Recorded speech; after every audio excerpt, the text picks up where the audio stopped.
আসসালামু আলাইকুম প্রিয় ভিউয়ার, কেমন আছেন সবাই? আশা করি অনেক অনেক ভালো আছেন। আজকে আমি আপনাদেরকে Epson L220 মডেলের একটি স্ক্যানার মেশিন প্রিন্টার, এটার কালি যে ওয়েস্ট কালিগুলো যে টেনে এখানে জমা করে, সেই জমা করার প্রসেসটা এবং এটা কিভাবে আপনি খালি করবেন সেই প্রসেসটা আমি দেখাবো। এখন আমি মেশিনটাকে এখান থেকে সরাবো, একটু করে দেখতেই পাবেন। এটি কিন্তু রানিং একটি মেশিন চলতেছে। কিন্তু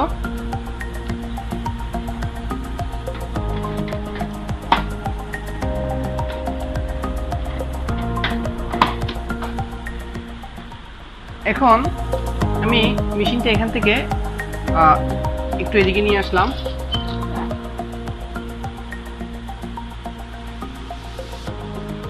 এখানে দেখতে পাচ্ছেন এটি একটি ল্যামিনেটিং পেপার। এখান থেকে এই যে আমি দেখাচ্ছি হাত দিয়ে, কালি অনেক বেশি পরিমাণ কালি, এবং নিচে এখানে দেখতেই পাচ্ছেন নিচে অনেকগুলা কালি। এগুলা মূলত প্রিন্টারের যে ভিতরে একটি ফোম থাকে, হ্যাঁ অনেকগুলা ফোম থাকে, আমি খুললে দেখতে পাবেন আপনারা। ফোমগুলা এই ওয়েস্ট কালিগুলাকে টেনে ওখানে জমা করে। যখন এটি পরিপূর্ণ হয়ে যায় তখন কিন্তু কালিগুলা মেশিনের নিচে এভাবে ছড়িয়ে যায়, পড়ে থাকে। তো যাদের এই ধরনের সমস্যা পড়ে থাকেন, যেমন এই ধরনের কালি বের হয়ে যায়, কি করবেন? তো যেটা করণীয় সেটা আজকে আমি আপনাদেরকে করে দেখাবো। তো সম্পূর্ণ ভিডিওটি দেখবেন, লস হবে না আশা করি। যেটা করতে হবে, আমাদেরকে প্রথমে এখানে যে রিফিল ট্যাঙ্কটি আছে এটিকে আপনি সরিয়ে নিন এক পাশে। এরপর পুরোপুরি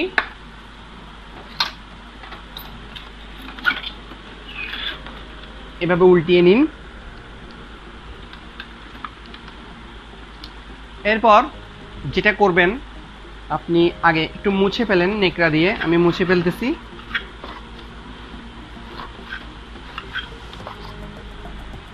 এখন এখানে ফোমের অংশটা কোথায় থাকে সেটা এই জায়গাটিতে থাকে, আমি দেখাচ্ছি। খোলার পরে আপনারা দেখতে পাবেন।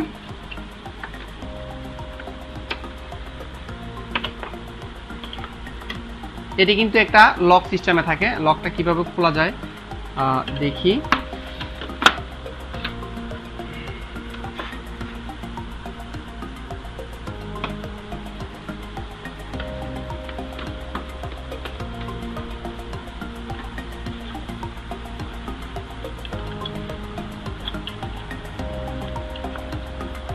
হ্যাঁ, একটা জিনিস, এখানে একটা স্ক্রু আছে, স্ক্রুটা খুলে ফেলতে হবে। আপনি স্টার স্ক্রু ড্রাইভার দিয়ে আপনি স্ক্রুটা খুলে ফেলবেন। আমি খুলে ফেলতেছি।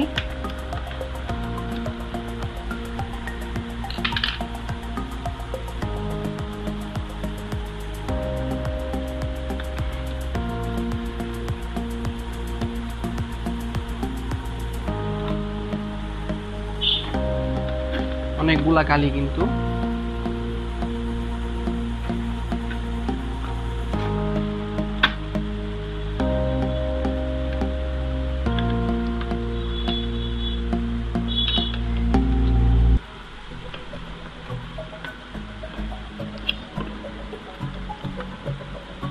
এই জায়গাটিতে একটি লক আছে, আপনারা খেয়াল করবেন সেটা। এদিক থেকে এই পাশে একটি লক আছে। এটা আপনি আপনার যে কোনো টুলস দিয়ে, আমার এখানে ইরেস্টার আছে একটি, এটি দিয়ে এভাবে একটু ধাক্কা দিবেন, দিয়ে আবার লক হয়ে গেছে। একটু খেয়াল করেন, এটা কিন্তু ওদিকে চলে গেছে। যখন আপনি এটাকে আবার এদিকে নিয়ে আসবেন, এই যে এটা কিন্তু এদিকে মুভ হয়, আপনারা খেয়াল করবেন। এই যে এখন সামান্য পরিমাণ একটু মুভ হয়, এই এখন কিন্তু এটা উঠে যাবে।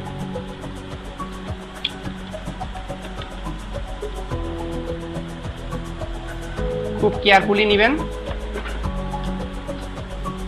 দেখতেই পাচ্ছেন আমি এটা খুলে ফেলেছি। এখানে ফোম আছে, এগুলা কিন্তু একদম পুরো পরিপূর্ণ কালিতে পরিপূর্ণ। মেশিনের ওয়েস্ট কালিগুলা টেনে এটা কিন্তু সম্পূর্ণ ভরে গেছে। তো আমি এটা এক পাশে রাখি। হাত দেখতে পাচ্ছেন কালিতে ভরে গেছে। আপনারা চাইলে হাতের হ্যান্ড গ্লাভস ব্যবহার করতে পারেন, আমি করি নেই।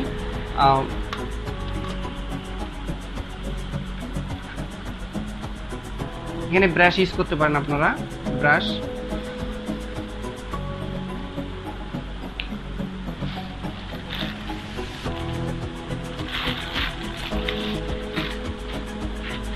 এই যে কালি, এখানে এই যে কালি,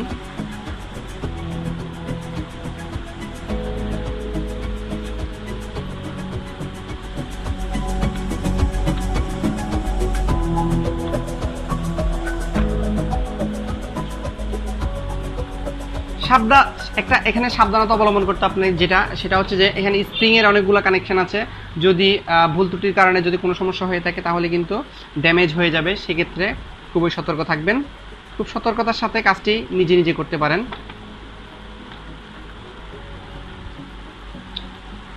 এখন আমি মেশিনটাকে তো করলাম, এখান থেকে জায়গাটিকে একটু পরিষ্কার করে নিই।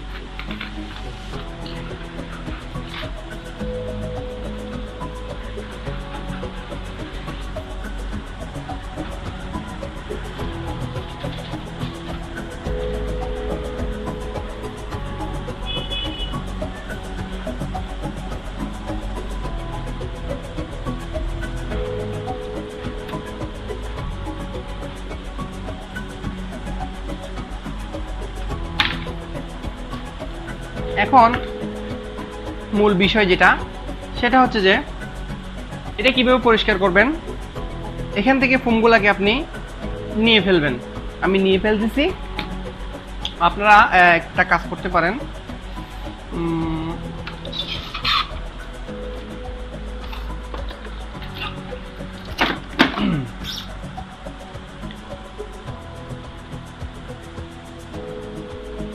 অনেক বেশি পরিমাণ কালি জমা হয়ে গেছে, যার কারণে এটি কালিতে ভরে গেছে।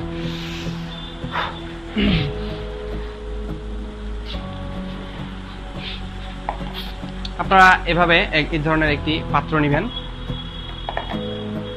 এবং এখানে এই যে ফোমের যে অংশগুলা ছোট ছোট অংশ দেখতে পাচ্ছেন, এটি, এরপরে আপনি পাবেন একটি লং, এখানে কিন্তু এক একটা এক এক সাইজের, এরপরে এইটা,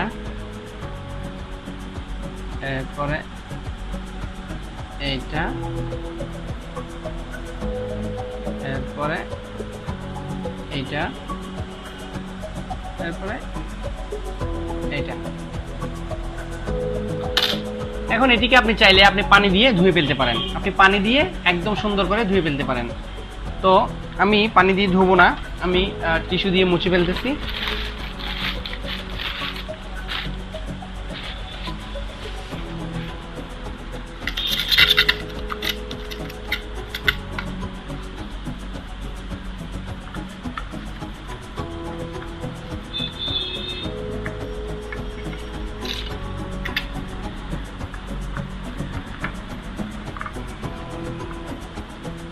একটা রিকোয়েস্ট, সেটা হচ্ছে যে সম্পূর্ণ ভিডিওটি দেখবেন, আশা করি লস হবে না।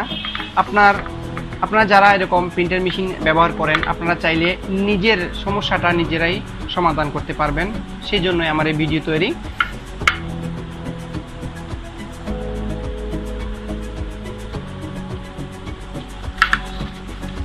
কোনো দিকে যদি বুঝতে কোনো সমস্যা হয়, অসুবিধা হয়, তাহলে কমেন্ট করে জানাবেন, আমি চেষ্টা করব আপনাদের সমস্যার সমাধানের পথ দেখানোর জন্য।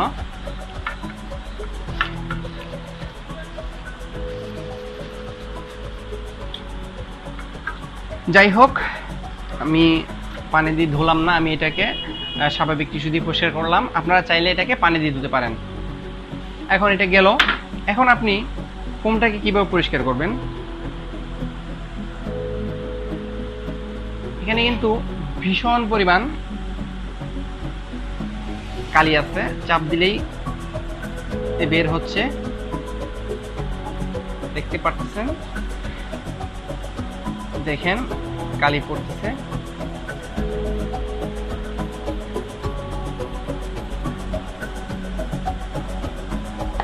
এখন এই ধরনের টুলস দিয়ে কিন্তু আপনি এটাকে পরিষ্কার করতে পারেন না। সবচাইতে ভালো একটা ওয়ে হচ্ছে যে সেটা আপনি হাতে গ্লাভস পরে পানি দিয়ে এটাকে ধুয়ে এরপরে চেপে চেপে আপনারা পানি সরিয়ে এখানে আবার পুনরায় বসিয়ে দিবেন। তো আমি আমার হাতে তো লাগিয়ে ফেলেছি, তো এখন আমি হাত দিয়ে করে ফেলতেছি কাজটা।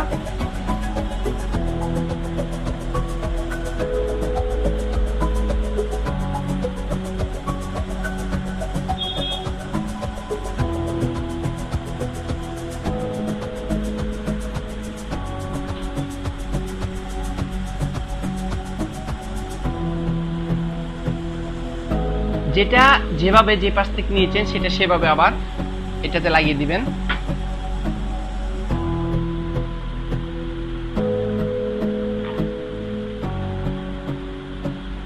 দেখেন কি পরিমাণ কালি জমা হয়েছে এখানে।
একটা জিনিস ভুল ক্রমেও আপনারা এভাবে এটাকে মোচড় দিবেন না। এভাবে যদি মোচড় দিতে যান তাহলে কিন্তু দলা হয়ে যাবে, এটা হয়ে যাবে, ছিঁড়ে যাবে। তো সেক্ষেত্রে আপনি এটাকে কি করবেন, এভাবে চিপে চিপে করবেন। আমার কাছে এই পদ্ধতিটা ভালো লাগে। যদি আপনাদের অন্য কোনো সিস্টেম জানা থাকে তাহলে আপনারা সেটাই অবলম্বন করবেন।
বাকি রইল আরেকটা।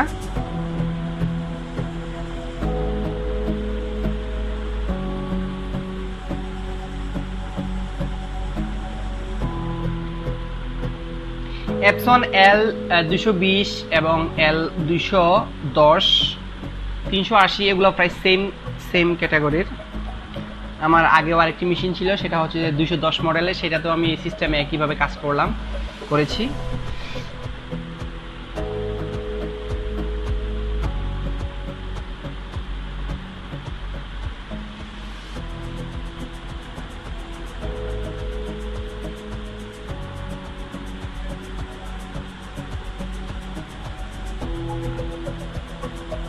আমি সময় স্বল্পতা এবং কাজের স্বল্পতার কারণে, দ্রুততার কারণে আমি এখানে গ্লাভস পরিনি, কিন্তু আপনারা কিন্তু গ্লাভস পরে নেবেন। আমার হাত কিন্তু দেখতে পাচ্ছেন, আমার ফেসের সাথে আমার হাতের সাথে কোনো কিন্তু মিল নেই, দেখতেই পাচ্ছেন।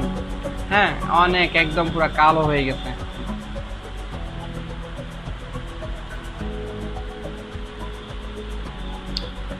তো এটাকেও কিন্তু আমি ক্লিয়ার করে ফেলেছি।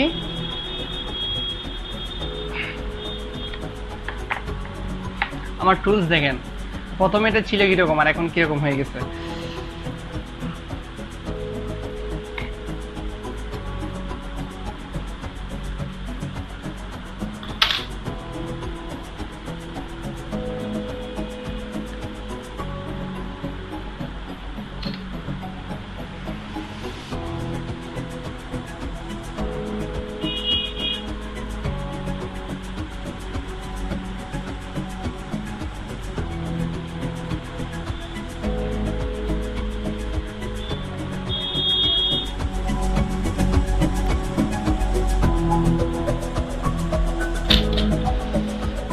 দেখেন এখানে কতগুলা কালি, কিপটামি করে ভুল করে কিন্তু আপনারা এগুলা কিন্তু আবার ড্রামে ঢুকিয়ে দিয়েন না, এগুলা ফেলে দিবেন, এগুলা ওয়েস্ট কালি, দুষ্টমি করে বলতেছি। তো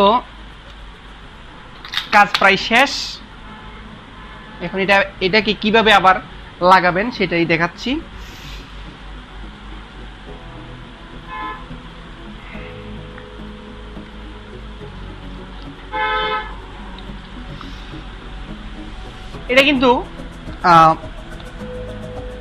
এটা কিন্তু প্রথমে আমি যখন খুললাম তখন কিন্তু এভাবে ছিল না, তখন এটা একটু জাম ছিল, এখন একটু লুজ হয়ে গেছে। আমি যখন এটাকে চাপ প্রয়োগ করলাম তখন কিন্তু এটা একটু কি হয়ে যায়, চেপে যায় এবং চ্যাপটা হয়ে যায়। তো সমস্যা নেই, আপনি এটাকে আপনার মেশিনে সেট করে দিবেন। যখন এটা আবার কালি পাবে মেশিন থেকে, তখন এটা কালি জমে আবার সেটা কি মোটা হয়ে যাবে।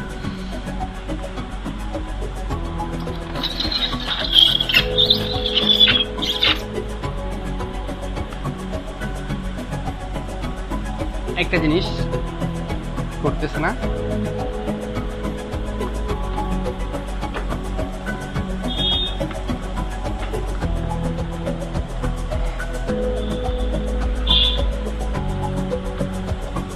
লাগিয়ে দিয়েছি। এখন যে স্ক্রুটা ছিল সেটা লাগিয়ে দিব।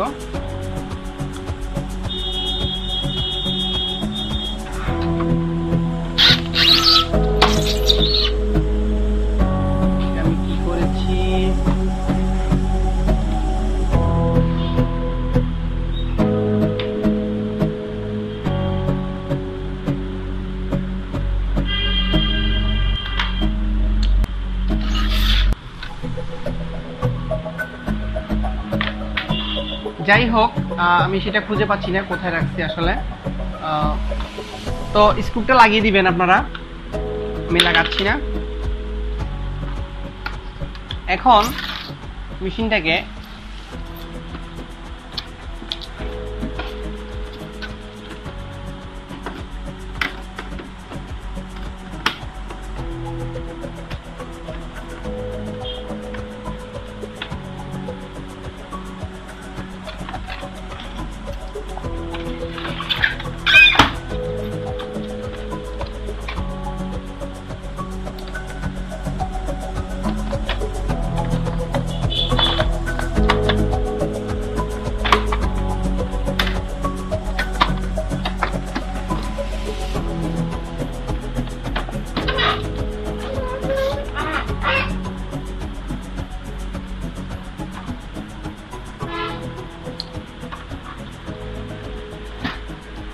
আমি কিন্তু লাগিয়ে ফেলেছি।